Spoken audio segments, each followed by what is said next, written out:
Boa tarde, sejam muito bem-vindos à conferência digital organizada pelo Isla Leiria, cujo tema é Layoff, o impacto para trabalhadores, empresas e sociedade. Este é um evento de elevada relevância face às atuais circunstâncias que todos estamos a viver, negócios em geral, as empresas, as marcas e, sobretudo, as pessoas. A nossa situação de pandemia por Covid-19 veio alterar a vida de todos nos últimos meses.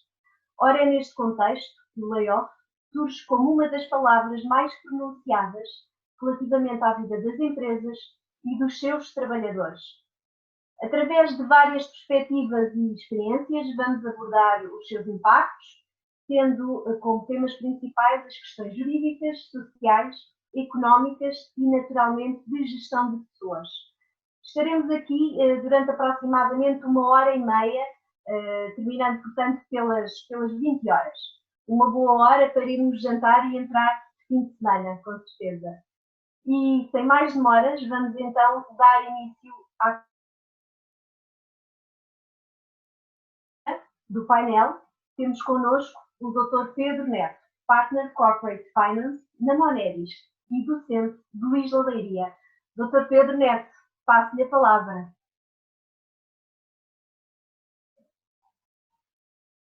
Muito bem, de saúde. Agradecemos, portanto, em nome dos oradores também, o convite interessado pelo Isla para a presente conferência e eu pessoalmente para a abertura também da conferência relativa ao tema de elevada relevância no atual contexto económico e social e apresenta inúmeras questões e dúvidas que vão surgindo, quer do foro jurídico, económico e social, pelo que na fase em que nos encontramos é de todo pertinente o tema para o debate. É também um enorme gosto que eu, como ex-aluno e também docente do ISLA, fui convidado para esta abertura da conferência e, portanto, vamos partilhar neste palco virtual portanto, todo este conhecimento, esta partilha de conhecimentos por parte dos meus colegas e em nome do ISLA, portanto, muito tem disseminado o conhecimento e desenvolvimento económico, social da região. Portanto, o layoff, como referido, é de elevada relevância e tem como principal objetivo o apoio extraordinário à manutenção do contrato de trabalho em situação de crise empresarial. Só como um mero apontamento de abertura e relativamente aos últimos dados conhecidos, nomeadamente 7 de abril, nós temos conhecimento de cerca de 107 mil empresas que estão em layoff, abrangendo cerca de 623 mil trabalhadores, que representam sensivelmente 15% da já liquidados pelo Estado cerca de 260 milhões de euros, isto a 70% de empresas que solicitaram o apoio, ou seja, ainda há 30% de empresas que ainda não tiveram a recepção deste apoio. Um dado de hoje, por parte do INE, aponta que houve uma quebra do PIB em relação ao mesmo período homólogo, portanto, primeiro trimestre, na ordem dos 2,4%. A enorme relevância do tema no atual contexto económico e social e os impactos que ele tem para os trabalhadores, para as empresas e para o próprio Estado. Agradeço uma vez mais ao ISLA o convite e a todos os participantes desta conferência por este tempo de partilha e iria dando aso, portanto, a que se começassem os trabalhos e os meus colegas com os temas que estão adstritos. Obrigado. Muito obrigada, Dr. Pedro, por esta abertura. Temos agora connosco a professora doutora Elizabeth Santos, docente do ensino superior e investigadora. A professora doutora Elizabeth Santos está cá para nos falar, como não poderia deixar de ser, sobre o ponto de vista jurídico. Passo-lhe então a palavra, professora doutora Elizabeth Santos. Olá, boa tarde a todos os presentes. Agradeço a vossa participação nesta conferência. Cabe-me a mim falar um bocadinho do papel e da análise jurídica no âmbito do regime de layoff, que irei já de seguida apresentar-vos aqui através destes slides, preparei para o efeito. O objetivo aqui é fazer uma análise sumária do principal regime, quer do regime, portanto, aquele que está previsto já há bastantes anos no nosso Código de Trabalho, e falando na abordagem aqui, é fazer aqui uma abordagem em termos de modalidades existentes, procedimentos para o acesso, portanto, aos apoios e os direitos envolvidos, correspondendo quer à entidade empregadora, quer ao próprio trabalhador. Todos nós sabemos que isto teve como origem o Covid, não é? O estado de emergência declarado em 19 de março, que se prolongou até recentemente, no início de maio, e que agora estamos no âmbito do estado de calamidade, pelo menos até ao dia 17, e já sabemos que vai ser prolongado, e foi a partir deste momento que surge a necessidade de criar aqui um mecanismo, um instrumento que de certa forma combatesse e mitigasse as consequências económicas, sociais, resultantes de uma crise que naquele momento se antevia, ok? Portanto, havia necessidade aqui de criar, e nós sabemos que o Estado português criou uma série de disposições legais e que depois nós, a nível do edifício jurídico, trouxe-nos aqui divergências em nível de interpretação, interpretação jurídica, porque, como bem sabem, estamos a falar de medidas excepcionais, temporárias, e que dizem respeito, portanto, a um momento em que vivemos. Soluções para ultrapassar esta crise. Bom, sabemos que a declaração de estado de emergência trouxe para as empresas a necessidade de encerrar instalações, suspender totalmente, reduzir. Havia necessidade aqui de criar mecanismos para combater esta fase e, de certa forma, proteger os postos de trabalho que estavam em causa, ok? E, de certa forma, também proteger a própria empresa, ok? Ora bem, perante a pandemia do Covid-19 e, consequentemente, o próprio estado de emergência, é natural que todas as organizações, nomeadamente os próprios trabalhadores, tivessem e fossem confrontados com o medo, a ansiedade, com o medo de perder os seus postos de trabalho, o seu emprego, mas também a manutenção dos próprios compromissos, quer do trabalhador, quer da própria organização. E por isso mesmo estou aqui para vos fazer uma abordagem do quadro jurídico-legal em vigor relativamente agora a esta medida excepcional que é o regime de layoff simplificado.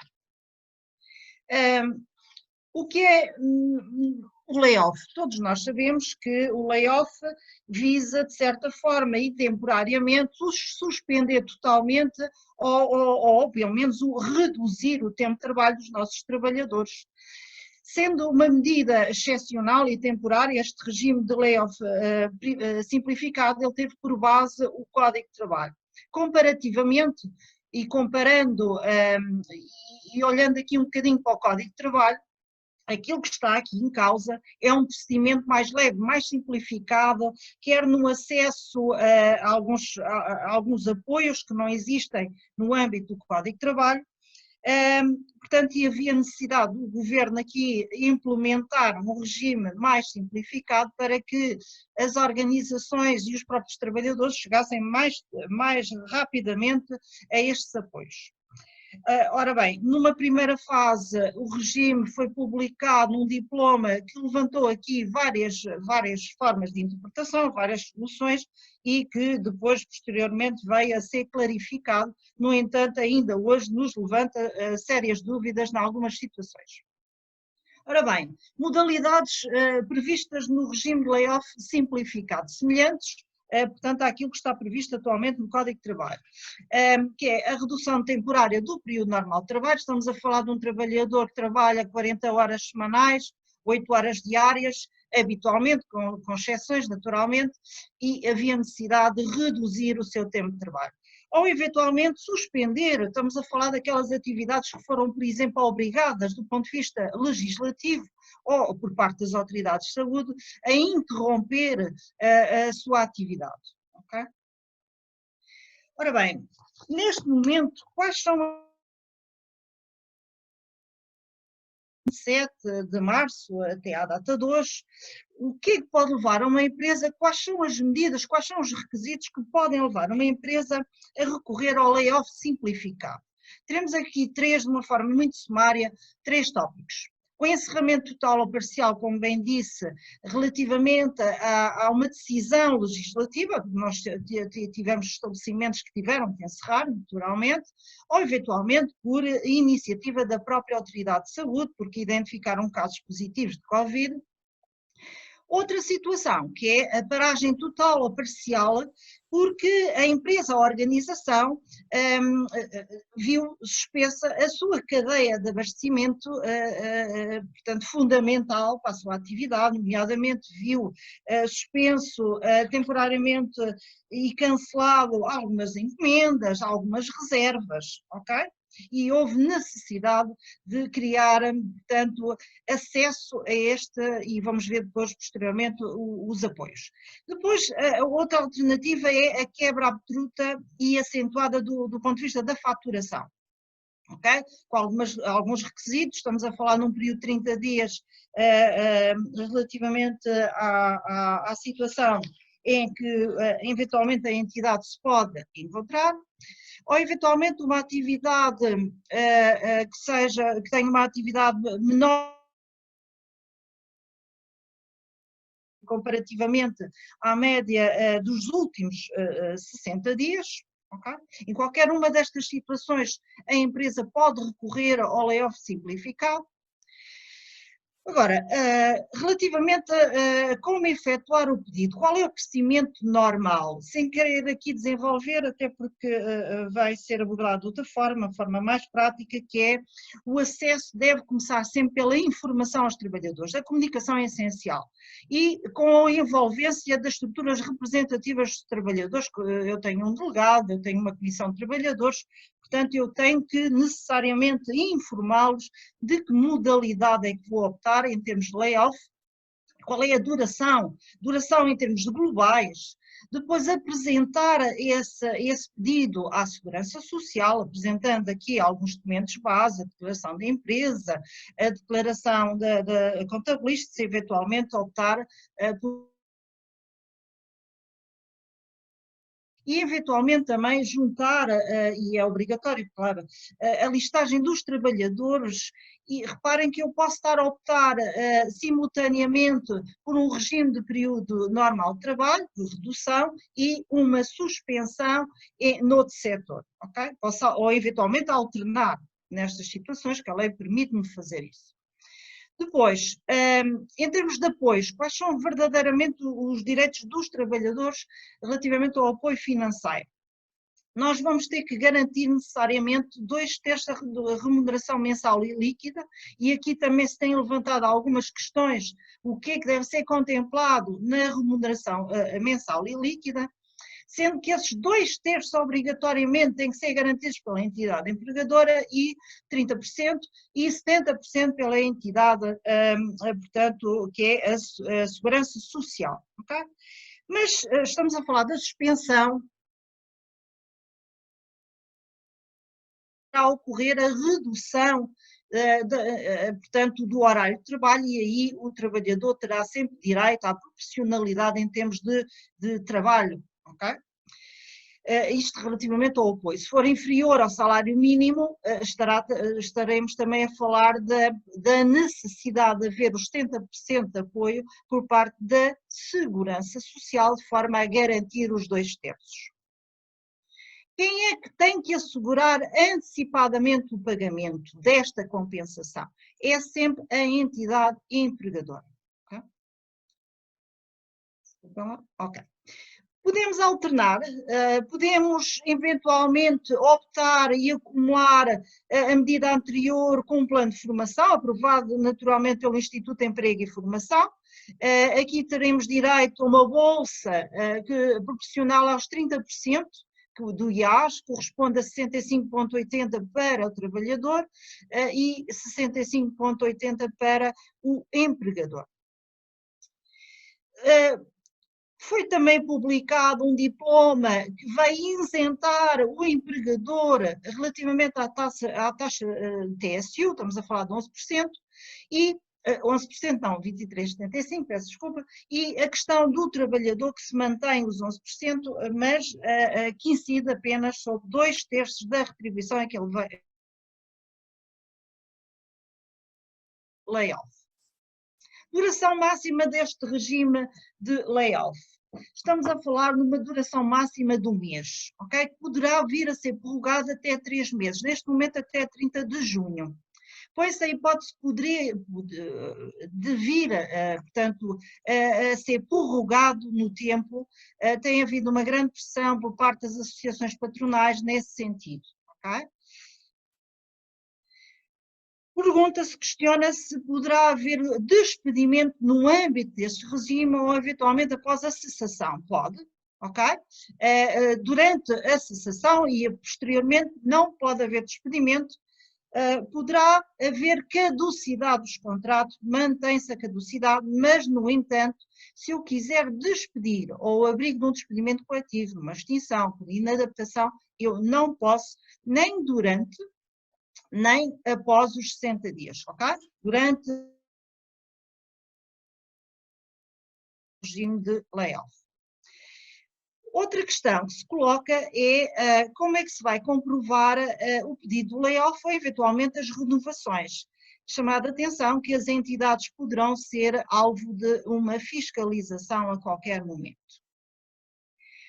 Para além disso, posso conciliar na retoma da minha atividade com um incentivo financeiro extraordinário para a normalização da minha atividade. Ou seja, as empresas que tenham eventualmente ter um incentivo à retoma da atividade, corresponde a 635 euros por trabalhador, que será pago de uma só vez e por 1 mês. Se eventualmente não optaram pelo regime de layoff, poderão então optar pelo plano extraordinário da formação profissional ABT, portanto a tempo parcial, que corresponde a um apoio extraordinário por cada trabalhador, que poderá ir até 50% da sua retribuição ilíquida, ok? E que não pode ir a mais de 635 euros, máximo. Okay? Ora bem, este instrumento é, sobretudo e inequivocamente, um instrumento legal transitório de proteção aos trabalhadores e às empresas. Mas só a evolução epidemiológica da situação pandémica é que vai permitir verdadeiramente avaliar o impacto económico, social e laboral deste mesmo instrumento. O recomeço vai obrigar as organizações de trabalhadores a reinventar-se, a reorganizar os métodos de trabalho, a relacionar-se, isto parte também com o novo relacionamento com clientes e fornecedores, esta questão das novas condições de segurança e saúde, para que efetivamente a situação que o país atravessa e a solidariedade que é esperada de todos nós, se consiga de certa forma ultrapassar esta crise. Okay? Muito obrigada pela vossa atenção. Aposto na sua vida, não atropele a sua segurança e a dos outros, mantenha o distanciamento e contribua para ultrapassar esta crise. Era aquilo que vos queria deixar, ok? Muito obrigada. Doutora Elizabeth, muito obrigada a nós pela relevante intervenção que nos fez, que é tão preciosa nos tempos que estamos a viver. Bom, e novamente passamos a palavra ao Dr. Pedro Neto para nos dar uma abordagem económica. Passo então a palavra.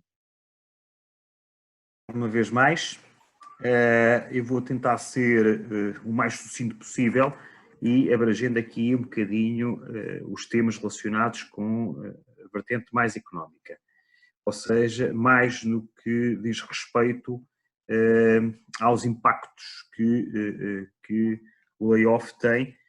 Não vou focar muito nos impactos relacionados com a questão dos trabalhadores propriamente ditos, porque os meus colegas que irão, de ser as considerações de seguida, portanto vou focar nesse ponto, mas mais no que respeita àquilo que é os impactos para a empresa e para a economia em traços gerais. Conforme a colega Elizabeth referiu nos slides anteriores, portanto isto é importante só para fazermos uma sintonia com aquilo que está na base dos possíveis impactos, portanto, a remuneração do trabalhador, portanto, numa situação de layoff, portanto, a tempo integral, portanto, ele tem direito a oferir 2/3 da remuneração, em que destes 2/3 da remuneração, 70% são apoiados pela Segurança Social e 30% têm que ser assumidos por parte da empresa. Ora, por parte da empresa, o regime do layoff, na ótica, portanto, empresarial, tem aqui, à partida, 3 grandes blocos de consequências ou de vantagens. Uma é a manutenção dos postos de trabalho e dos contratos de trabalho. A segunda vertente, que está muito próxima do terceiro bloco que eu aponto, é, obviamente, a diminuição dos encargos com o pessoal. Esta diminuição dos encargos com o pessoal, durante um período de tempo que está estipulado no regime do layoff, permite, essencialmente, eu acho que este é um ponto que deve ser, por demais, referenciado e que as empresas tenham atenção, é que é um tempo que possa permitir à empresa desenvolver o seu processo de recuperação financeira, alterar modelos económicos, alterar modelo de negócio, refazer o plano de negócios, refazer o plano comercial, ou seja, nesta altura, portanto, e com diminuição de encargos, há a possibilidade das empresas poderem, entre aspas, parar um pouco mais e pensar nas melhores estratégias que devem seguir. Numa ótica mais do próprio Estado, obviamente que estes 2 pontos tocam-se, uns são consequências do outro, portanto o objetivo do Estado com o regime de layoff é a manutenção do nível de emprego e, por outro lado, o combate ao desemprego, ou seja, é numa perspectiva de num futuro próximo e com um foco nesta manutenção do nível de emprego, ou pelo menos de não haver tanto desemprego, de fazer com que no futuro e no neste caso pós-Covid, não houvesse tanto dispêndio por parte do Estado através de subsídios de desemprego, portanto se as empresas, em vez de optarem pelo layoff, tivessem optado pela cessação dos contratos de trabalho. Portanto, em termos de impactos económicos, e conforme aquele modelo, portanto, de garantir 2/3 da remuneração aos colaboradores, depois a Segurança Social tem uma fatia de 70% e as empresas de 30%, portanto, em termos muito sucintos, para os trabalhadores, o impacto é, efetivamente, há uma diminuição de rendimento, mas poderá haver a perspectiva de manutenção do posto de trabalho. Por parte da empresa, existe uma diminuição de gastos e uma perspectiva de promoção da estabilidade financeira no futuro. Para o Estado, existe efetivamente um aumento dos gastos imediatos, porque existe um dispêndio por parte da subsidiação de parte da remuneração dos colaboradores, mas existe também uma perspectiva de diminuição dos gastos futuros com o desemprego. Numa vertente mais prática e que muitas vezes, falando com algumas empresas, aquilo que pode estar em cima da mesa e que pode haver impactos colaterais e que muitas vezes não são tidos em conta num regime de layoff, poderá estar subjacente aos stakeholders que andam, portanto, circulam à volta da empresa e que esteja relacionado com o plano de comunicação. Pode haver efetivamente aqui alguns efeitos relativamente aos clientes. Se não houver uma vertente comunicacional com os clientes e com os fornecedores, pode haver, da parte dos clientes, quebras de contratos, fruto de alguma desconfiança ou de alguma dúvida relativamente aos clientes se a empresa vai ter ou não vai ter sustentabilidade futura. Por parte dos fornecedores, também dentro desta mesma linha, poderá também haver uma quebra de confiança e haver uma tendência para quebrar a cadeia de abastecimento. Do lado da banca pode haver algumas quebras de contratos, efetivamente, porque há uma diminuição, há um impacto económico, há uma diminuição de rendimentos das empresas, automaticamente, portanto, pode levar ao aumento do risco por parte da percepção do banco e aquilo que a empresa quiser negociar com a banca, também as condições financeiras ficam um pouco mais adversas, ou seja, a capacidade de negociar taxas de juros mais coincidentes com aquilo que é a capacidade financeira da empresa fica um bocadinho mais em causa.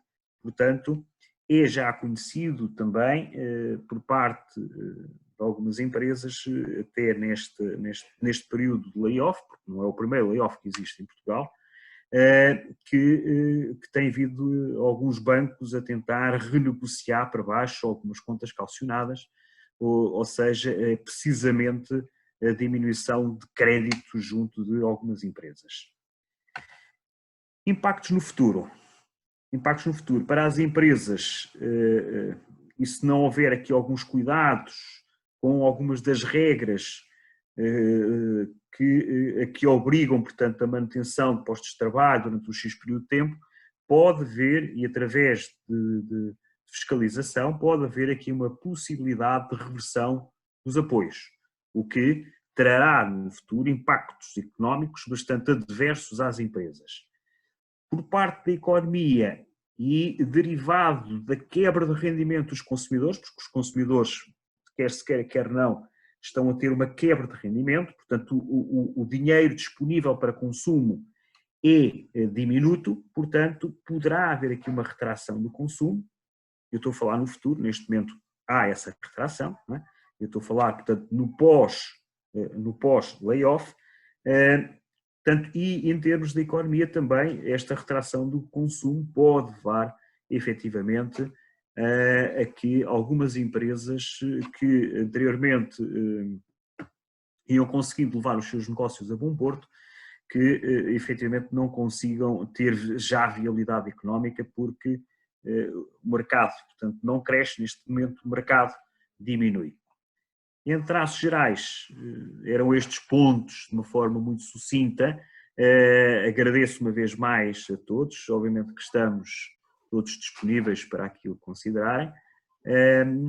Portanto, há que haver aqui um esforço conjunto. Eu diria que, voltando aqui um bocadinho atrás, só para terminar, estes regimes de layoff é uma medida dentro de várias medidas que, numa situação em que estamos a viver, terão que ser tidas em linha de conta para ultrapassarmos de uma forma mais rápida e menos impactante em termos de efeitos económicos, tem que ser feita em conjunto com outras medidas. Efetivamente, algumas medidas já estão a ser tomadas, algumas linhas de crédito, embora que não nos modelos em que, no meu ponto de vista, apoiem de uma forma efetiva o tecido empresarial. Surgiu hoje também alguns microprojetos para a adaptação, portanto, a estas novas formas de estar juntamente com os clientes e com os fornecedores, do programa Adaptar, mas terá que haver aqui um apoio mais substancial que eu apostaria mais num regime em que a União Europeia tem que mostrar, portanto, através de linhas de crédito ou de emissão de eurobonds para haver, portanto, uma injeção financeira na economia e podermos assim alavancar de forma mais rápida e ultrapassarmos, portanto, estas possíveis dificuldades que podem vir após o layoff. Obrigado a todos uma vez mais e passaria a palavra, portanto, à nossa moderadora. Muito obrigada, Dr. Pedro Neto. De facto, nós precisamos aqui de alavancar a nossa economia, tal como disse. Ora, é neste seguimento que temos agora connosco o engenheiro Ricardo Lisboa, diretor de Recursos Humanos e docente do Isla Leiria. Hoje o engenheiro Ricardo Lisboa vem-nos falar sobre a sua perspectiva na área dos recursos humanos. Passo-lhe a palavra. Muito obrigado, muito boa tarde a todos.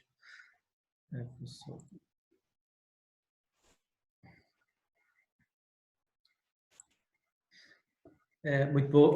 Obrigado, doutora Carla Viana. Antes de mais, queria parabenizar o Luís Ladelaria por esta excelente iniciativa, que leva a efeito neste momento tão difícil e que releva a sua importância enquanto instituição de ensino superior, e obviamente agradecer simultaneamente o convite que me foi endereçado para fazer parte deste ilustre painel de oradores e para partilhar com os participantes a minha opinião e experiência sobre este tão importante tema.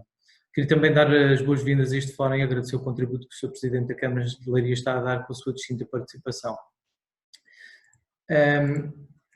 Portanto, vou fazer aqui uma abordagem relativamente a 3 tópicos nucleares, relativamente à construção do processo, quais os aspectos práticos que o processo envolve, sobre a gestão administrativa do processo, como é que no cotidiano de uma organização estas questões se gerem, e depois fazer aqui uma abordagem àquilo que já foi falado pela doutora extraordinário aos planos de formação que estão subjacentes. Os tempos que vivemos são de facto tempos excepcionais e sobretudo são tempos de um terreno inexplorado. A realidade que foi trazida por esta pandemia que estamos a viver não é de todo comparável com nenhuma outra situação que até hoje foi ultrapassada pela humanidade, quer pela especificidade que este novo coronavírus apresenta e que se traduz em elevada resistência às condições ambientais, e elevadas taxas de letalidade quando decidido sobre faixas etárias específicas da população, que ainda está para confirmar um sem número de outras consequências. Temos ouvido falar de impacto sobre as crianças, etc., destas infecções provocadas por este agente biológico. Mas também pela grande mobilidade em que a aldeia global, que é o nosso planeta, tem vindo a transformar ao longo do tempo. Este contexto alterou o nosso cotidiano de uma forma repentina e inimaginável, sob todos os pontos de vista, a começar pelas nossas tarefas mais rotineiras, sobre a nossa atividade social e familiar, mas também sobre a economia e o mercado laboral que obviamente lhe está associado. Este tema é, portanto, muito pertinente e sensível porque, pela dimensão que apresenta, vai traduzir-se inevitavelmente em consequências com uma duração e impacto que são absolutamente imprevisíveis, mesmo sobre setores onde numa primeira abordagem os efeitos não se fizeram sentir com a mesma magnitude do que aconteceu com outros, que por força das medidas de contingência que foram adotadas e do próprio estado de emergência, a análise que apresento tem como ponto de partida a medida criada para apoiar as empresas neste momento de inesperadas, imprevisíveis e desconhecidas consequências sobre o seu funcionamento, designadamente sobre o layoff simplificado na perspectiva da gestão dos recursos humanos. Relativamente ao processo em que consiste a medida e a quem se destina, a doutora Elizabeth Santos e o doutor Pedro Neto, nas suas intervenções, já fizeram um excelente enquadramento da forma e dos destinatários dessa medida. Notas adicionais.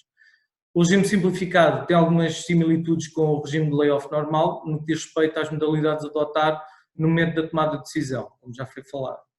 Neste aspecto, a arquitetura organizacional de cada empresa ou entidade, as causas do recurso à medida e os objetivos determinam a modalidade a adotar entre a suspensão do contrato de trabalho e a redução do período normal de trabalho.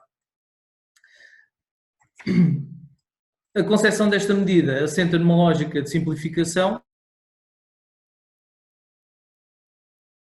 e na comunicação que lhe está necessariamente associada. Por oposição ao regime de layoff normal, este regime simplificado proporciona uma rapidez em todo o processo, desde a organização da documentação até à comunicação e ao tratamento de informação junto dos seus colaboradores, e trata-se de uma modalidade obviamente muito mais fácil de gerir, sobretudo quando se aplica à totalidade dos trabalhadores ou se opta por rotações de trabalhadores em diferentes períodos da vigência da medida.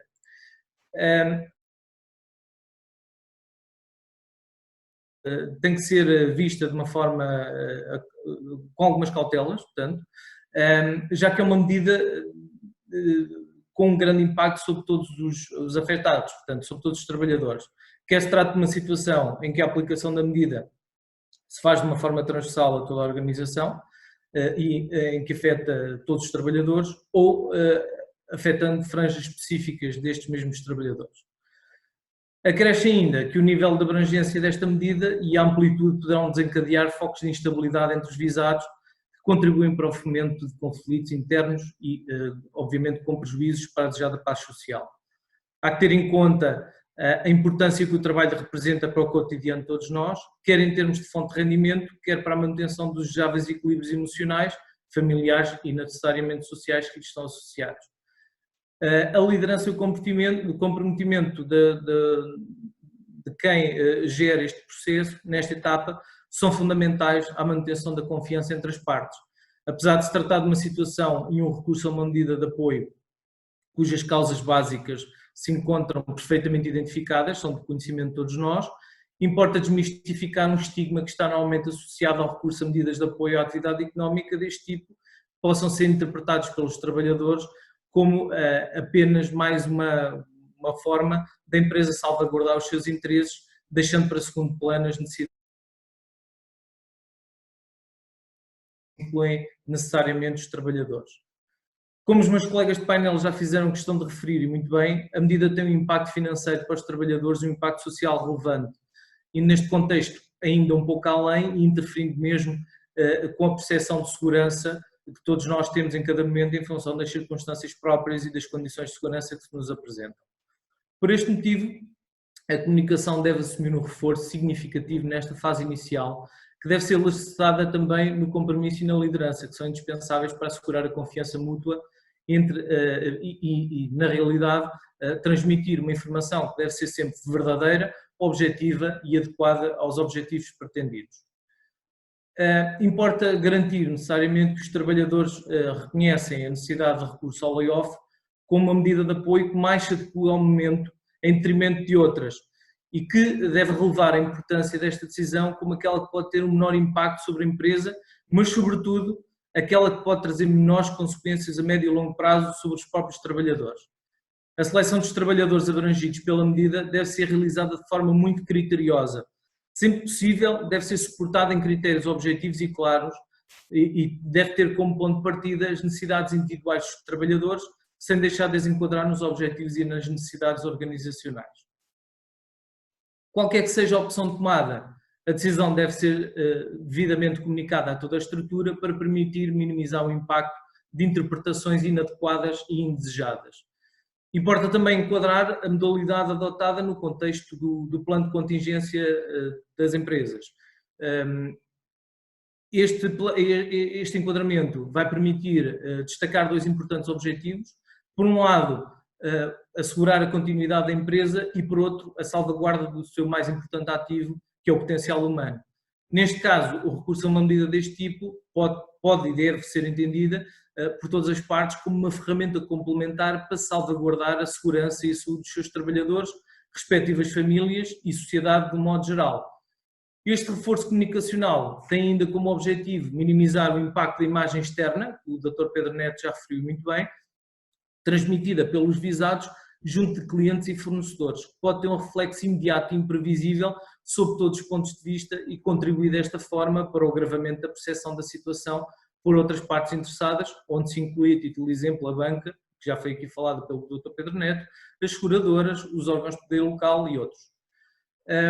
Por último, e eventualmente não menos importante, releva enquadrar a medida e a opção pela modalidade adotada na estrita necessidade e com o menor impacto possível para todas as partes. A opção deste enquadramento e do enquadramento de uns trabalhadores em detrimento de outros deve ser sempre contextualizada e devidamente comunicada e os respectivos. O impacto da comunicação desta medida deve prever-se a existência de medidas compensatórias e que desejavelmente contribuirão para a redução da insatisfação dos trabalhadores. Aqui incluem-se as tais medidas de desenvolvimento e valorização pessoal e profissional, portanto a formação, que deve ser ajustada à identificação das necessidades de formação e aos trabalhadores que continuam a exercer suas atividades, devem ser salvaguardadas questões de segurança e saúde no trabalho e no âmbito das medidas definidas. Medidas de prevenção e proteção. Em qualquer dos exemplos que dei anteriormente, o papel de quem tem por missão motivar as pessoas a desempenhar as suas funções com rigor e empenho deve sempre ser fortalecido, sobretudo nesta fase, e permitirá assegurar o reforço da comunicação e encontrar formas alternativas de compensação permitam atenuar as tais diferenças que eu já identifiquei.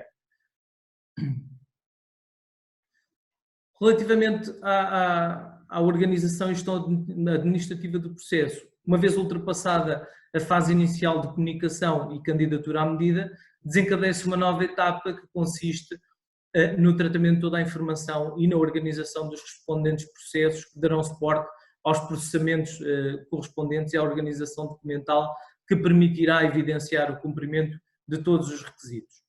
Nesta fase, a comunicação volta a assumir grande relevância, já que nem sempre a informação é transmitida de forma clara para os visados compreenderem exatamente quais os impactos que as medidas a que estão submetidos representam sobre as suas remunerações e restantes direitos.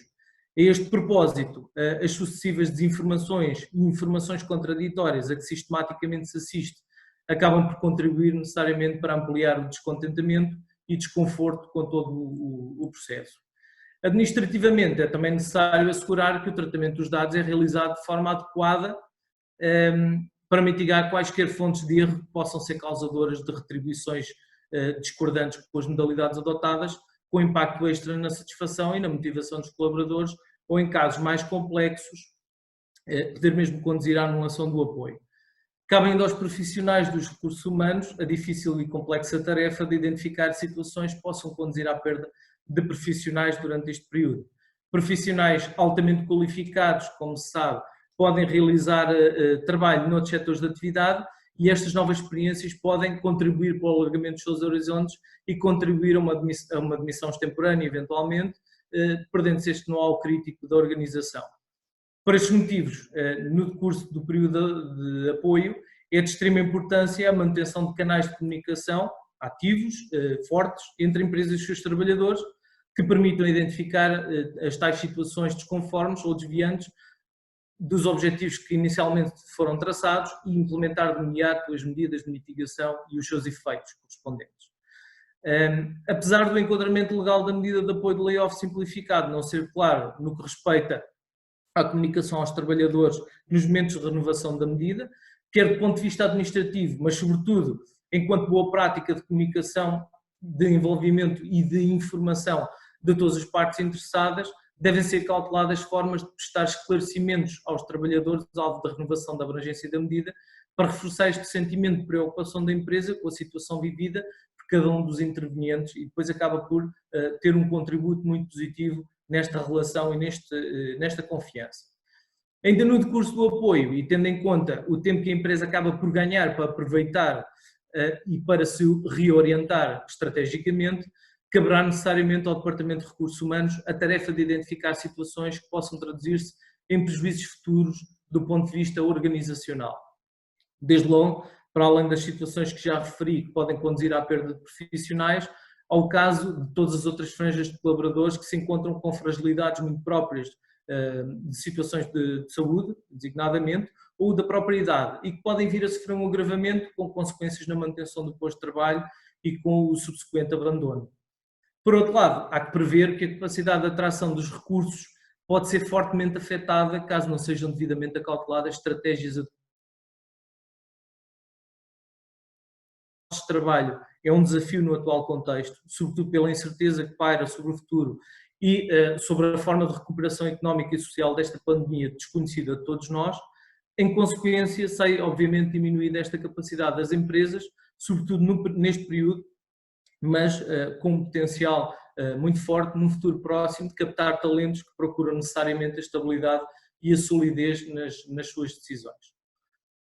Relativamente à retoma da atividade e a valorização das pessoas necessariamente que é necessário implementar, as etapas de retorno normal da atividade de uma empresa que tenha estado ou que tenha recorrido a uma medida de layoff, pelos motivos que eu já expus, devem ser adequadamente planeados. Este planeamento, desejavelmente, deve ser iniciado no momento em que a empresa opta pelo recurso à medida de apoio, deve ter nesta fase uma atenção particular.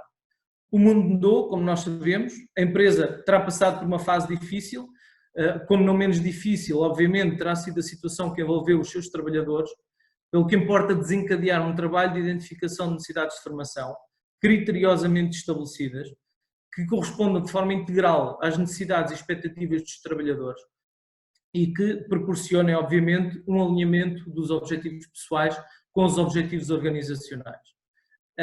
O momento do apoio deve ser aproveitado por todos os envolvidos para se valorizarem, e a empresa tem o dever acrescido de evidenciar junto dos seus trabalhadores a estratégia que delineou para essa retoma, que dá o fundamento às oportunidades de valorização que lhe apresenta através da elaboração de um plano de formação adequado ao reforço das suas competências.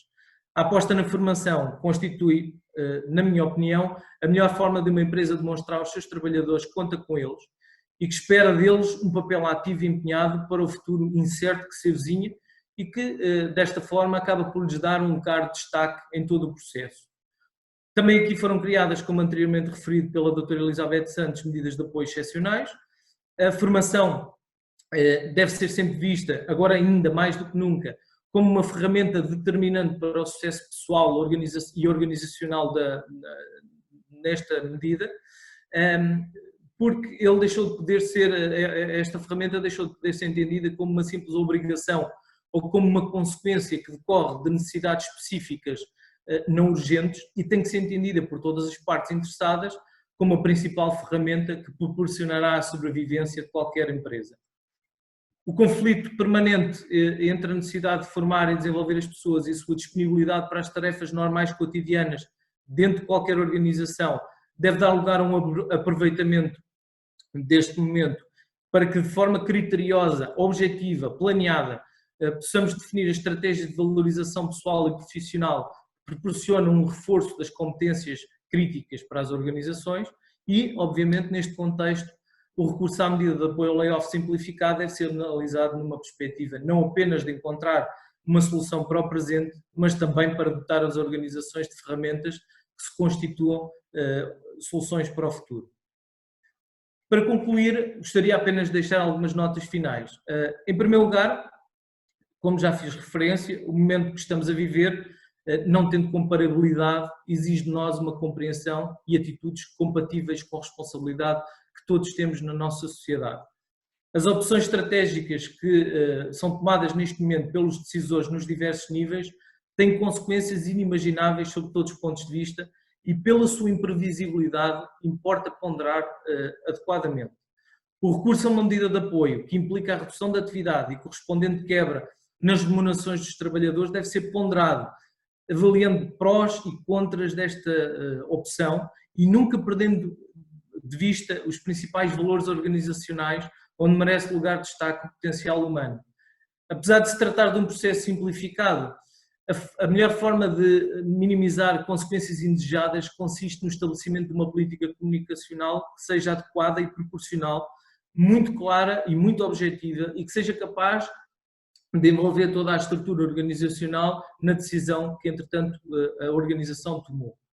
Esse processo deve ter como suporte uma liderança forte e empenhada e deve ser complementado com mecanismos de reconhecimento e valorização pessoal criteriosamente estabelecidos e que funcionem como um claro sinal de que a organização adotou a solução apropriada e ajustada ao momento, mas que reconhece o impacto que a medida representa.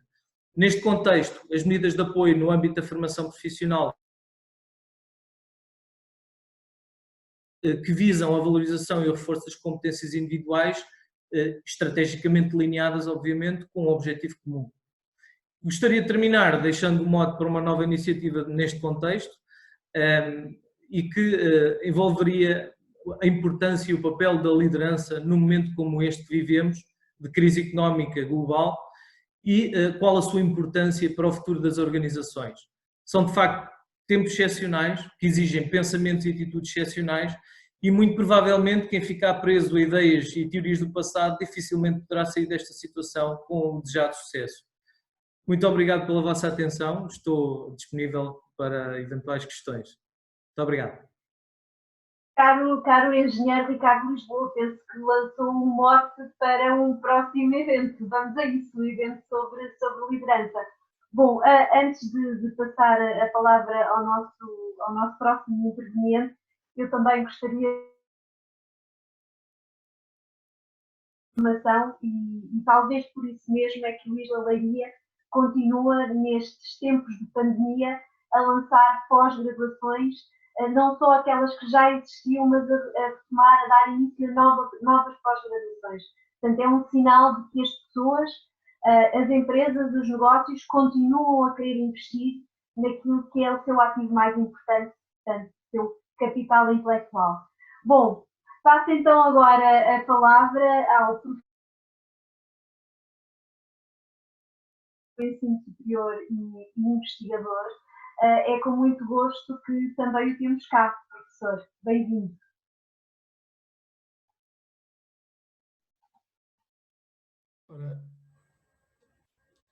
Antes de mais, muito boa tarde a todos.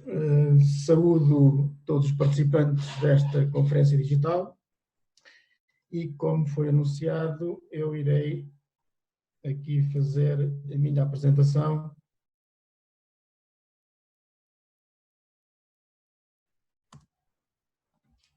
Vou refletir um pouco e partilhar algumas reflexões que tenho feito sobre os impactos psicológicos e sociais e organizacionais em tempos de pandemia. Bom, e começo por fazer uma referência aqui ao nosso mestre e professor Agostinho da Silva, quando ele refere a seguinte expressão: chama liberdade à minha ignorância do destino. Bom, e não teríamos melhor momento do que, de facto, pensar que o destino está, não sabemos onde é que ele está, não sabemos o que é que vai acontecer amanhã, não sabemos qual é o nosso futuro e futuro próximo, e por isso acompanho com ele este conceito de liberdade, porque é talvez um bom momento para que possamos reinventar-nos, recriar-nos eventualmente algumas facetas da nossa vida. Depois, gostaria também de fazer aqui uma breve reflexão sobre de onde vimos e onde estamos. Há 5 ou 6 meses atrás, nós falávamos de felicidade. A felicidade fazia parte da nossa agenda, da agenda das organizações, da agenda política. Havia países a tentarem identificar o seu índice de felicidade. Passados uns meses, estamos a tentar sobreviver e a sair de uma crise pandémica que talvez já há mais de um século que não se vivia. Bom, isto é aquilo que nos permite mexer-nos, fazer várias coisas. Nós fomos convidados a ter vários choques comportamentais, a fazer várias alterações na nossa vida e, portanto, vou falar das 3 principais dimensões humanas, de uma forma para compreendermos onde estamos, como é que nos adaptamos a esta situação e talvez também como é que estas dimensões que fazem parte da nossa vida nos poderão ajudar a evoluir e a sair desta crise. Falo nomeadamente da função comportamental, da função cognitiva e da função emocional. As 3 funções fazem parte do nosso portfólio humano. Bom, estamos num contexto de sobrevivência, como sabemos. Sabemos o que é que nos foi recomendado fazermos, não sabemos muito bem o que é que vai acontecer no futuro próximo. Sabemos, por isso, hoje, que temos maior distanciamento social, maior distanciamento físico, temos menos relacionamentos interpessoais, menos contactos interpessoais, menos exuberância social. Por outro lado, estamos com mais tecnologia, estamos a utilizar muito mais tecnologia, vamos continuar com mais tecnologia e estamos, obviamente, numa situação de trabalho, muito mais trabalho à distância, trabalho que foi necessário fazer. Mas eu lembro que, sobre esta questão do trabalho à distância, esta é uma área de trabalho, é um modelo de trabalho que já é discutido há 2, 3 décadas no mínimo. Mas ele nunca se impôs, nunca se implementou verdadeiramente. E talvez porque tínhamos um problema de lideranças que têm muito a ver com aquilo que eu chamo o presentismo organizacional, a necessidade de estar presente, quer do ponto de vista da liderança, mas também da maioria de muitos colaboradores. Por isso, é a nossa realidade hoje, é o nosso a nossa tentativa de adaptação a uma realidade completamente nova. O que virá aí, estamos a fazer um pouco de previsões e, como eu também costumo dizer, é difícil fazer previsões, sobretudo sobre o futuro. Bom, mas o que é que nos é solicitado hoje? O que é que nós temos que efetivamente fazer em termos comportamentais, estamos ao nível comportamental, fazer para que estejamos minimamente bem, minimamente adaptados e olhar para o futuro? É exatamente isso, temos que nos adaptar. Vemos situações onde isso está a acontecer com um relativo sucesso, outras situações um pouco mais difíceis, mas é isso que temos que fazer. Eu relembro o evolucionista Darwin, que dizia que não é o mais forte nem o mais inteligente que sobrevive, mas é aquele que se adapta melhor. E é isso mesmo que temos que fazer, é isso mesmo que é requerido. Esta grande também competência, digamos, humana, que é a nossa capacidade de adaptação. E esta capacidade de adaptação, que é aquilo que nos tem sido recomendado e bem, temos-lo feito de uma forma relativamente positiva, com novas rotinas, que é isso que é recomendado, novos horários, estabelecer horários corretamente durante o dia, fazermos leituras, quer do ponto de vista de aperfeiçoarmos competências, quer do ponto de vista de leituras mais de lazer, atividades de lazer também. O tal exercício físico tem sido tão recomendado também, de uma forma sem grande presença interpessoal. E, finalmente, também fazermos contactos telefónicos de forma a mantermos alguma saudável interação social virtual. Bom, isto só será possível, nós fazemos esta adaptação, só será possível fazermos esta mudança comportamental efetiva se, pensando um pouco nesta expressão de Aristóteles, esta frase aristotélica, de que somos o que fazemos repetidamente. É isso mesmo, ou seja, só nos adaptamos efetivamente quando o que fazemos, quando os não feitos de uma forma rotineira, de uma forma consistente, de uma forma adaptada à nova realidade, mas rotineira e consistente. Isto é aquilo que nos leva, então, a termos alguma sensação de estabilidade, que é determinante para estarmos bem e estarmos a olhar para o futuro, e também de esperança. Esperança que é aquela luz ao fundo do túnel que nós temos que ter para estarmos bem. Aliás, o nosso Presidente falava nisso há uns dias. É aquela clareza que nós precisamos ter, mesmo perante alguma nubosidade que temos à nossa frente. É preciso olharmos para os focos de clareza que nos aparecem no meio da nubosidade. Eu, a propósito, contava uma pequena história do senhor velhinho, já um pouco etilizado, numa rua escura, estava debaixo do candeeiro da parte iluminada à procura de qualquer coisa. Passa um senhor por ele e pergunta-lhe: meu senhor, o que estás aí a fazer? Estás à procura de alguma coisa? E ele responde: sim, estou a procurar a minha chave de casa que perdi. E ele pergunta novamente: mas o senhor perdeu aí? Não, eu acho que a perdi do outro lado da rua, mas é aqui que eu tenho iluminação, é aqui que eu vejo alguma coisa. E por isso, da mesma forma, também temos que ver os focos de clareza na nubosidade, porque é a partir daí que provavelmente encontraremos outro caminho. Ao nível da outra dimensão que falei, da cognição, que tem a ver com o ato do saber, o ato do conhecimento, o nosso pensamento, e a partir dos comportamentos e de tudo aquilo que falámos anteriormente, obviamente que vamos entrar, e estamos a entrar, e temos entrado, mas temos que sair de contextos depressivos, de contextos angustiantes, estamos constantemente expostos a mensagens negativas, mas é a realidade, que a realidade é negativa, temos que o assumir. Entramos e estamos num contexto de stress pessoal e familiar e, portanto, invadidos com pensamentos negativos e confusos que a todo momento estão a afluir a nossa consciência. Isto, obviamente, levanta um problema de confiança ou de falta dela e, sobretudo, um problema de gestão de incertezas. Nós, enquanto povo, temos um problema, isto está estudado por um autor que é Hofstede, inclusive em Portugal, convivemos mal com as incertezas. Em contextos de incerteza ficamos muito inseguros, ficamos com muito problema, com muito stress. E é o que acontece neste momento, é um dos problemas que está a acontecer neste momento, e uma das formas de minimizar, pelo menos, e do ponto de vista é que haja uma boa comunicação e já planeamento também. Isto, sobretudo, do ponto de vista da organização.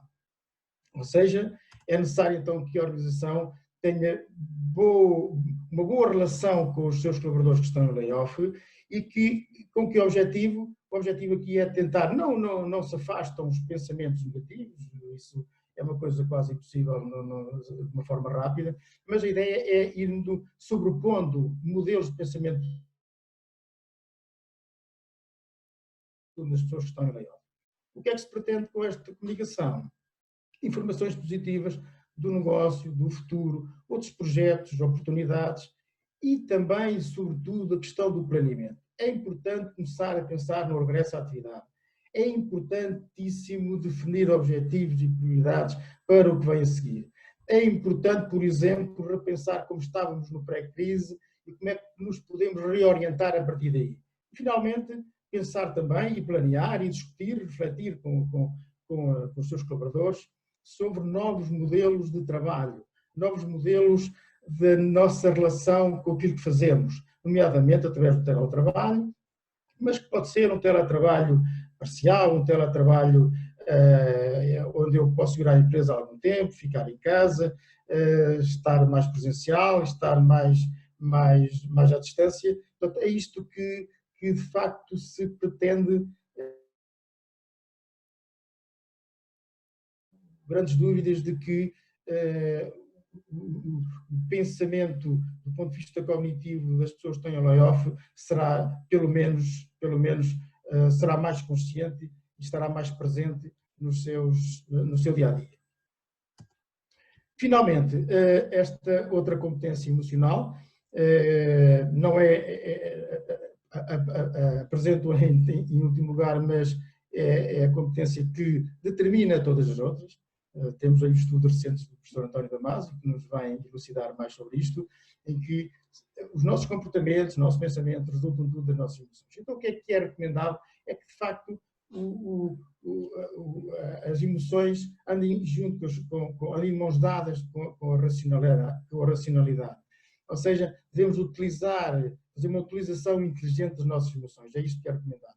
Eu aqui lembrava, ao nível organizacional, também as ações que podem ser desenvolvidas pela organização, práticas que envolvem socialmente os membros da equipa, podem fazer várias coisas online com as pessoas que estão em layoff e, sobretudo, a interajuda aos mais fragilizados, apoio a equipamentos, a bens de primeira necessidade, bens alimentares, inclusivamente, mas isto pode e deve ser feito quer para as pessoas, colaboradores em layoff, quer também para outros membros da própria comunidade.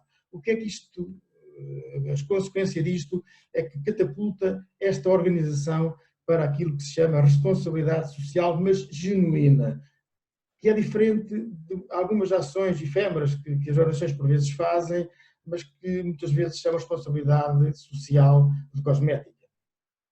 Ao nível individual, eu destacava aqui duas importantíssimas competências emocionais, que, para além de, seguramente, adaptação a estes novos tempos, são seguramente também muito relevantes em termos do estímulo para a sua saída. E a empatia, como toda a gente sabe, tem a ver com colocar-se no lugar do outro, perceber os pensamentos e, sobretudo, os sentimentos do outro e agir em consonância, tendo como consequência a interajuda. A motivação, neste ponto de vista, é a motivação mais intrínseca, a motivação que vem do interior e que, de facto, é o principal driver de alcançarmos as ações de excelência. Bom, não faço grande narrativa sobre estas competências, não é o tempo nem a altura para o fazer, mas deixo apenas um pequeno episódio com esta grande antropóloga e cientista e professora norte-americana, que numa das suas aulas, um dos seus alunos perguntou-lhe qual seria para ela o primeiro vestígio da civilização humana. Bom, e quando todos estavam à espera que ela respondesse que seria um fóssil encontrado há milhares de anos ou uma qualquer ferramenta também encontrada numa escavação arqueológica.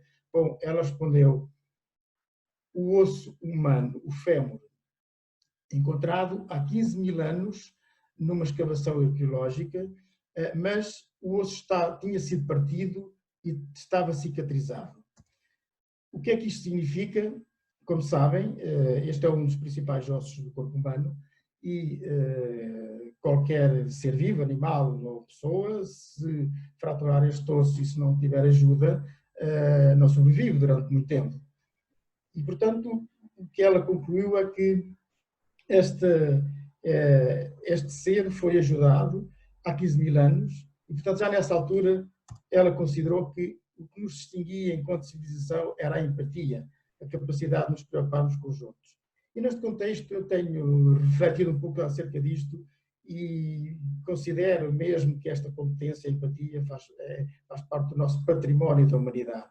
E por isso podemos estar até de alguma forma tranquilos e confortáveis, porque esta competência não nos vai largar e vai-nos sobretudo ajudar em momentos destes crises complexas e incertas, que aliás já nos tem ajudado, basta olharmos um pouco à nossa volta e isso tem acontecido.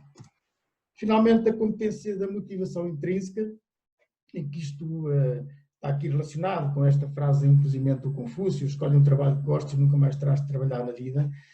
Ela é exatamente caracterizada por duas áreas do trabalho que fazemos. Por um lado, termos um conteúdo rico e desafiante do que fazemos. Por outro lado, ser-nos comunicado uma percepção positiva de aspectos menos interessantes do trabalho, mas são igualmente relevantes. E, portanto, temos estas duas áreas do nosso trabalho em interligação. O que é que isso faz? Dá-nos o tal propósito ou sentido que é tão necessária para a nossa motivação intrínseca, para este driver das nossas ações de excelência. Também não vou aprofundar esta competência, mas te conto também uma pequena história que se passou na Grécia Antiga, na construção de um dos vários grandes seus monumentos. Então, o investigador pensador foi visitar uma dessas construções e, no seu caminho, encontrou um trabalhador que estava a trabalhar nessa construção e perguntou-lhe: meu senhor, diz-me, o que é que estás a fazer? E ele respondeu: estou a partir pedra. Bom, ele continuou o seu caminho, passou por outro trabalhador e fez a mesma pergunta: meu senhor, diz-me o seguinte, o que é que estás a fazer? E ele, o trabalhador, respondeu-lhe: meu senhor, estou a partir o seu caminho, e dirigiu-se a outro trabalhador com um ar mais entusiasmante e perguntou-lhe também: meu senhor, e vós, o que estáis a fazer? E ele respondeu-lhe: olha, eu estou a ajudar a construir este monumento. Já não estava só a partir pedra. Ele tinha outro propósito. Ele tinha outro sentido para o trabalho que estava a fazer. E era nesta perspectiva que, eu disse no início, nós vivimos da felicidade para a sobrevivência, que é onde estamos, e para onde queremos ir, eu diria, sem saber muito bem, mas temos que ir à procura do nosso propósito. Isto porque, como eu costumo dizer, o destino apenas destina, o resto fazemos nós. Muito obrigado e fiquem bem. Muito obrigada a nós, professor Ferreira Cascão. Passo então agora a palavra ao Sr. Presidente da Câmara Municipal de Leiria, Dr. Gonçalo Lopes, agradecendo desde já vem aqui partilhar connosco o impacto das atuais circunstâncias que todos estamos a viver para a sociedade em geral e especificamente na região de Leiria. Aproveitando esta oportunidade, também porque ainda não o fiz, refiro que logo após a intervenção do Sr. Presidente haverá espaço para serem colocadas algumas questões aos oradores. Os nossos convidados poderão fazê-lo por escrito através do espaço bate-papo desta plataforma. Bom, mas sem mais demoras, Sr. Presidente, se estivéssemos presencialmente, diria: o palco é seu. Bem-vindo. Muito obrigado pelo convite, cumprimento todo o auditório neste formato digital, que agora passa a ser bastante frequente, e nós aqui também já começamos a ter as regras, não é? ligar o som, tirar o som, pronto. Rapidamente nos adaptámos. Cumprimentar a doutora Paula Figueiredo, cumprimentar os oradores, é um prazer estar nesta sessão. Só queria deixar um testemunho daquilo que tem sido o comportamento, em especial das pessoas da região de Leiria, e daquilo que se reflete também nos resultados alcançados dentro daquilo que é esta crise de dimensões impressionantes. Portanto, a nossa região tem apresentado um nível de controle da pandemia com resultados evidentes em questões relacionadas com a morte.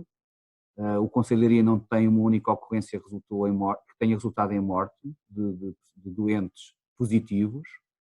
Tem atualmente 80 casos identificados, já algumas recuperações, cerca de 50, o que faz com que se coloque o nosso concelho, que é um concelho com 130 mil habitantes, numa situação de veras satisfatória, embora dentro desta problemática tão grave que é esta pandemia. O que efetivamente nos deparamos, e aquilo que estamos atualmente a analisar, e hoje um dos motivos deste seminário é efetivamente as consequências para a economia desta pandemia, aquilo que se pensava que podia ser uma crise associada à saúde, é uma crise efetivamente económica e social. O efeito que provocou este shutdown foi assustador e, portanto, as medidas que foram encontradas no participação, que é o layoff simplificado, foi a medida que o governo português encontrou para resolver aquilo que era a destruição de uma economia provocada pela retirada de pessoas do sistema económico, sejam eles consumidores, sejam eles fornecedores, e que no fundo acabou por ser a maneira mais rápida de conseguir colocar dinheiro nas empresas, evitando o desemprego imediato. Naquilo que eu acho que era decisivo e que foi decisivo na descoberta desta pandemia e das consequências da pandemia, e que verificámos isto há 2 meses atrás, quando começou o primeiro estado de emergência, foi quando começámos a perceber, quando necessitámos de encontrar equipamentos de proteção individual. Isto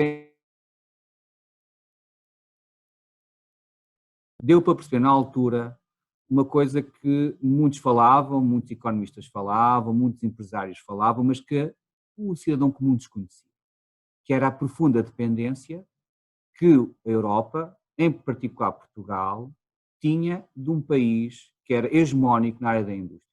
Portanto, toda a indústria mundial, a indústria do mundo estava concentrada na China. E uma coisa tão simples como ter uma máscara, uma coisa tão simples como ter um equipamento de proteção individual, um fato, ou umas luvas, ou um ventilador, ou seja o que for, estava dependente de um único país que estava tão longe e que antigamente era tão fácil de fazer chegar cá os materiais, e de um momento para o outro ficámos com o fornecimento interrompido. E portanto isto dá de pensar que economia se criou nos últimos anos, assente na globalização, mas que criou esta profunda dependência da indústria desenvolvida na China. E portanto o que vai acontecer nos próximos tempos, isto exige uma reflexão profunda, também representa uma oportunidade, porque alguma da indústria produz produto barato na China, mas que nestes momentos não adianta ao barato, porque a gente está disponível a pagar o que for necessário, muita dessa indústria vai ter que ser relocalizada num ambiente mais próximo. E um desses países que poderá receber nova indústria será a nossa, será Portugal. Espanha, como pode ser os países de leste, portanto, há uma indústria nova que terá que se modificar e terá que vir para mais próximo de nós. Esse é algo que da pandemia se veio a verificar e, portanto, ainda estará muito por se perceber o que é que vai ser este jogo comercial entre a China, os Estados Unidos e o resto do mundo.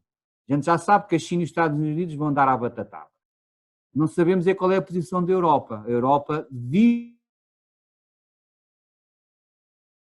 solidariedade entre os países. E nós sentimos isso na pele, não é só entre os países. O que é que esta crise veio demonstrar? veio demonstrar a natureza do ser humano, o bom e o mau. O que é que isto demonstrou? Vou-vos dar um exemplo. Nós, mesmo no nosso país, entre municípios, registou-se concorrência para ver quem é que comprava EPIs, máscaras, a mais do que o outro município ao lado. Ou seja, a concorrência tornou-se desenfreada, onde aquilo que devíamos estar unidos nos separou. E aconteceu isto na Europa, quando vinha aviões com material de proteção individual, aterravam em determinado tipo de sítios e o material ficava lá retido. Portanto, a solidariedade desapareceu em muitos casos e o ser humano demonstrou a sua parte mais negra, que é o egoísmo, a insensibilidade, o salve-se quem puder, primeiro para mim, quer lá saber dos outros. Mas também mostrou que há gente capaz de olhar pelos outros e pensar coletivamente. E, portanto, a crise mostrou o lado mais negro e também o lado mais humano e mais solidário. E deu para perceber uma coisa, é que no futuro as economias vão ter que trabalhar em ciclos, em circuitos económicos de maior proximidade, com mais confiança nas relações económicas, com ligações de mais confiança, para que não haja falhas no futuro. E é por isso que é importante que municípios como o nosso e regiões como a nossa comecem a passar a mensagem que neste período de recuperação, e o período de recuperação é um período de recuperação que é totalmente indefinido. Enquanto não houver a vacina, não sabemos quanto tempo é que demora esta recuperação. Portanto, qualquer previsão de um economista, de um primeiro-ministro, é apenas isso, não tem fundamento. Não há efetivamente, quando se fala deste efeito, do efeito do V, não é? Que bateu no fundo, e agora como é que é a perna da subida, se é assim, se é assim, se é assim, ninguém pode efetivamente dizer com evidências como é que esta recuperação vai ser. Basta haver um segundo surto. E se perguntarem a muitos portugueses se este segundo surto é capaz de acontecer, a esmagadora maioria diz que sim. 18 sai mais gente à rua, no dia 1 sai mais gente à rua e pode acontecer um segundo surto. E se acontecer um segundo surto, volta outra vez toda a gente para casa. E então entramos aqui num efeito em que a recuperação fica cada vez mais difícil. Portanto, saber quanto tempo é que é a recuperação, ninguém sabe. Por outro lado, isso provoca uma necessidade de planear no curto prazo. O governo governa o país de 15 em 15 dias, não é? Hoje, toda a gente agora assiste ao fim e estamos todos à espera. O que é que o Sr. Primeiro-Ministro vai dizer sobre o que é os próximos 15 dias? Pode ir à praia nestas condições, as lojas com mais de 400 metros quadrados podem abrir. Portanto, vivemos num sistema de governação de 15 em 15 dias. Porquê? Porque não se consegue fazer muito mais relativamente a esta matéria, porque estamos a viver momentos de indefinição muito grandes. E por isso, assentar o desenvolvimento económico no curtíssimo prazo é a estratégia mais adequada. É por isso que a Câmara de Leiria diz, agora é que para comprar a fornecedores locais, agora é para tentarmos desenvolver o marketplace, para desenvolvermos o comércio local. Temos que fazer as máscaras, mas fazemos as máscaras na indústria têxtil da terra. Temos que arranjar fatos de plástico, mas tem que ser nas 4 ou 5 fábricas de plásticos que estão cá. Diz assim, mas isso é muito pouco. Está bem, mas é um sinal.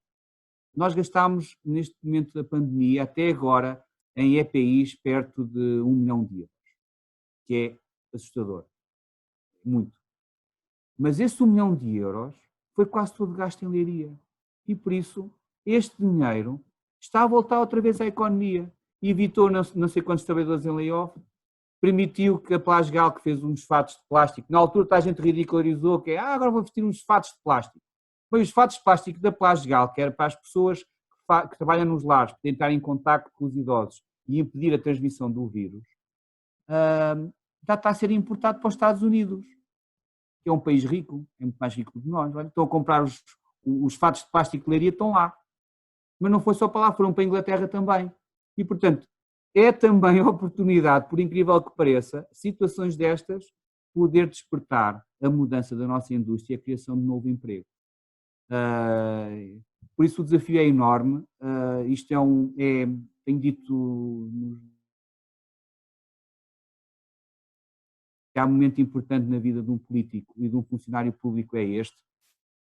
Este é o momento mais importante da nossa vida, da nossa carreira.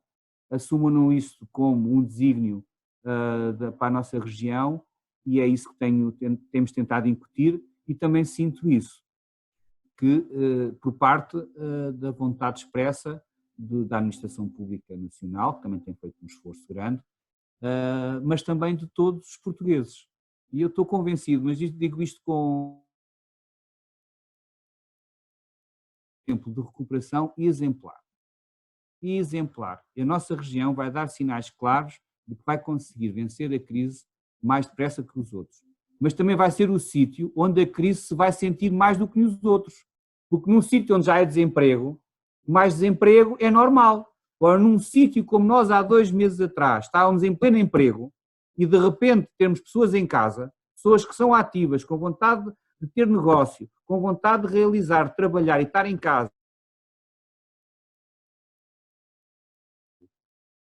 mas por algo que é totalmente estranho à vida humana, quer dizer, a pandemia, não sabemos ainda a origem dela, não é? Mas que as pessoas não tiveram qualquer tipo de responsabilidade, é algo que desanima, é algo que nos faz ficar cheio de frustração. Só para terminar, quando apareceu esta questão do layoff, houve muitos empresários que colocaram as empresas em layoff e houve muita gente que alguns criticaram. A empresa não deveria ter recorrido ao layoff. E eu defendi sempre o empresário, nesta crise, mete em layoff, não é por incompetência na gestão, não é por não ter conseguido, falhou qualquer coisa na sua estratégia empresarial, não teve culpa nenhuma. Ele foi apanhado por um tsunami, que é uma pandemia, que o arrastou. Ele não tem responsabilidade na falta de encomendas. E por isso, se existe este instrumento, este e outros, ele não tinha outra solução que não recorrer para conseguir equilibrar aquilo que é a estratégia futura da sua empresa. E, portanto, houve quem dissesse, entrou para o layoff. Houve muitos que resistiram, mas muitos, conheço muito empresário que resistiu. Outros que resistiram e a seguir colocaram, outros colocaram logo, e volto a dizer, não, do meu ponto de vista, não pode ser introduzido qualquer tipo de responsabilidade ao mundo empresarial a este tipo de sistema de apoio, porque de facto não tiveram responsabilidade na redução das suas encomendas. E mais, também não foi capaz de antecipar, não foi só empresário. E o governo português conseguiu antecipar aquilo que era esta pandemia, sabendo que tinha estado na China há uns meses atrás. Sabem qual era o pensamento? Eu incluí-me nesse pensamento, que isto da pandemia, quando chegar à Europa, já nós temos a vacina. Quanto nós a vacina não apareceu e nós tivemos que sofrer na pele, e vamos sofrer na pele, o facto de termos também a pandemia connosco.